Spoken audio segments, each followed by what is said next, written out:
Hello दोस्तों, welcome to the Basu classes.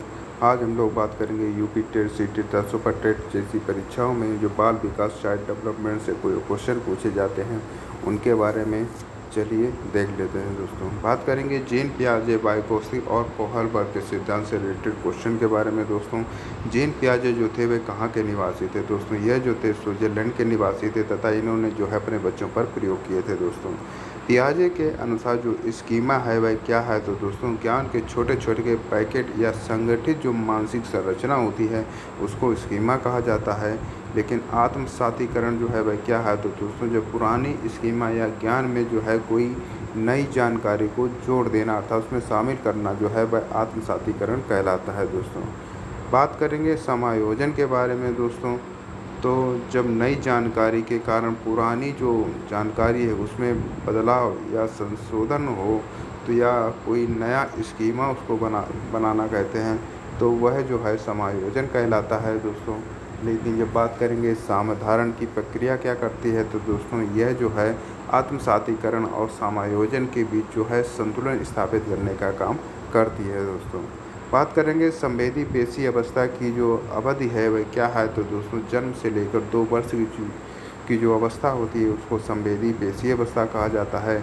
लेकिन पूर्व संक्रियात्मक अवस्था की बात की जाए तो वह होती है 2 से लेकर 7 वर्ष की अवस्था दोस्तों।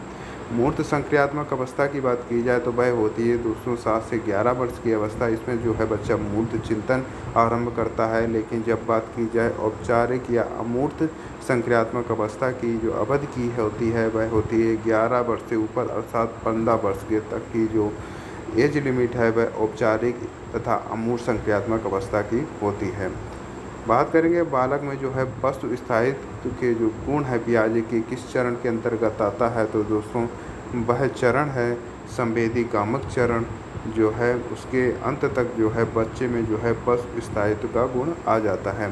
जीववाद क्या है तो दोस्तों, निर्जीव वस्तुओं को सजीव समझना जो है वह जीववाद कहलाता है। ये पूर्व संक्रियात्मक अवस्था की जो है उनके अंदर जो बच्चे के अंदर जो है जीववाद आ जाता है। तो इससे वह क्या होते हैं, गुड्डा गुड़िया वगैरह को उनको कहीं खाना खिलाते हैं, पानी पिलाते हैं, इस प्रकार के कार्य करते हैं।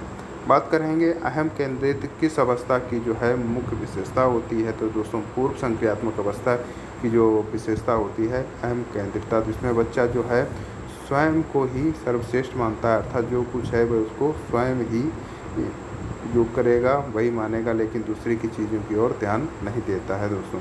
बात करेंगे पलटावी गुण का अभाव है किस अवस्था में होता है तो दोस्तों, पूर्व संक्रियात्मक अवस्था में जो है पलटावी गुण का अभाव होता है। बात करेंगे संरक्षण और वर्गीकरण का जो गुण है किस अवस्था में विकसित होता है तो दोस्तों, वह अवस्था है मूर्ख संक्रियात्मक अवस्था। किस अवस्था में बच्चा अमूर्त प्रस्तावों के बारे में तार्किक रूप से सोचना शुरू कर देता है तो वह है दोस्तों अमूर्त अर्थात औपचारिक संक्रियात्मक अवस्था। तथा निगमनात्मक तर्क जो है किस अवस्था में आता है तो दोस्तों, वह आता है औपचारिक संक्रियात्मक अवस्था में।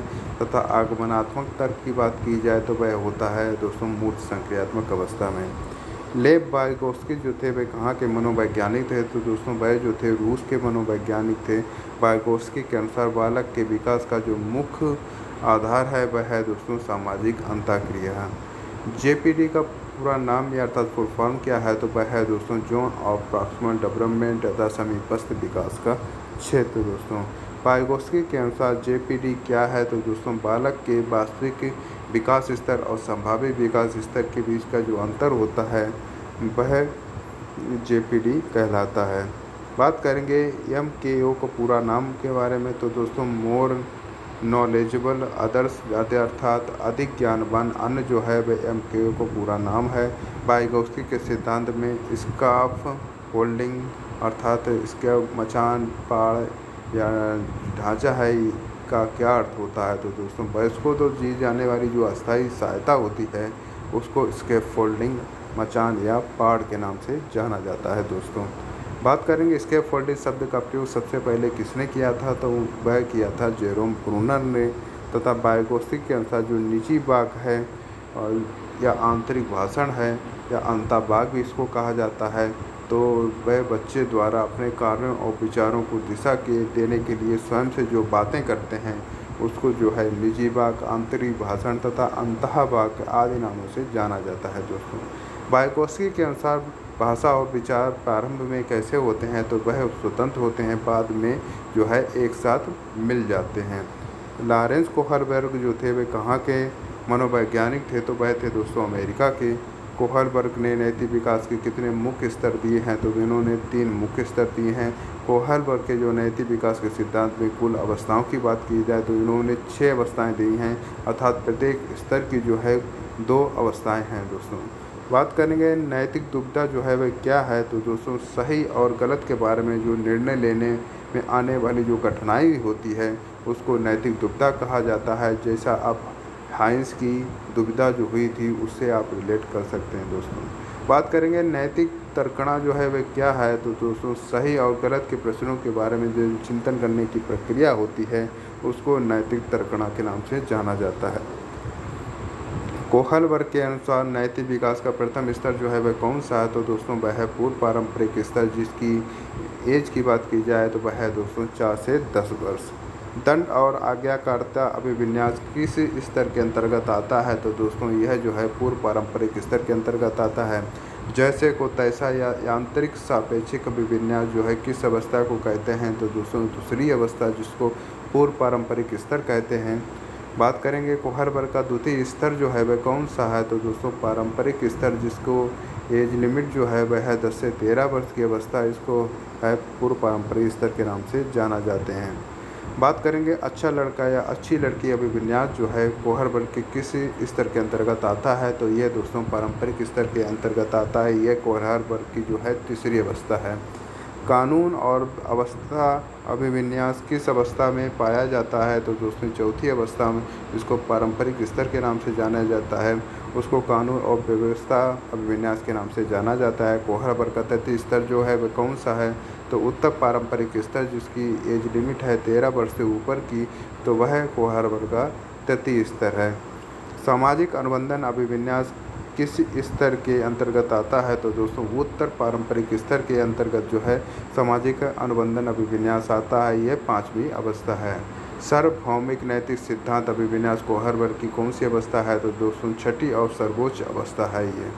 बात करेंगे कैरोल गिल्गन ने कोहलबर्ग के सिद्धांत की क्या आलोचना की थी, तो दोस्तों यह सिद्धांत नारीवाद परिप्रेक्ष अर्थात नैतिकता के देखभाल की उपेक्षा करता है और लैंगिक रूप से जो है पक्षपाती है।